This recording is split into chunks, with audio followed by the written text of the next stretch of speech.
Auto level মেশিনটি সেক্সট্যান্টটি machine, যার ফলে কৌণিক দূরত্ব উচ্চতা মাপা যায়।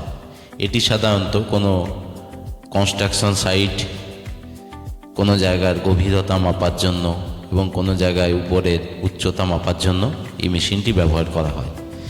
এখানে দেখানো হচ্ছে একটি রাস্তার দিকে খনন কার্যের কাজ চলছে এবং সেখানে লেভেলিংয়ের কাজ চলছে।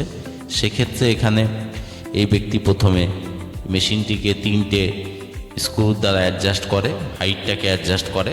তারপরে দূরবর্তী জায়গায় এখানে দেখানো হয়েছে, দেখুন একটি লোক একটি স্কেল নিয়ে দাঁড়িয়ে রয়েছে এবং স্কেলটাকে ফোকাস করা হয়। ফোকাস করার ফলে মেশিনের মধ্যে যে প্লাস চিহ্নর মতো একটা মার্কিংস, স্নাইপার গানের মধ্যে যেরকম থাকে সেরকম একটি মার্কিং থাকে।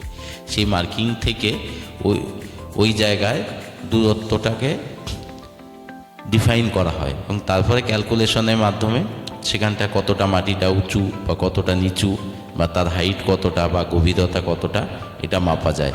এর ফলে ফিতের আমাদের দরকার হয় না। অনেক দূরবর্তী ক্ষেত্রে 3 কিলোমিটার, 4 কিলোমিটার, 5 কিলোমিটার ক্ষেত্রে যখন অত লম্বা ফিতে পাওয়া সম্ভব নয় বা ম্যান পাওয়ার অতটা সম্ভব নয়, সেক্ষেত্রে এই মেশিনের খুব সহজের মাধ্যমে কোনো জায়গায় উচ্চতা, কোন জায়গার দৈর্ঘ্য, কোন দূরত্ব, এগুলো মাপা হয়।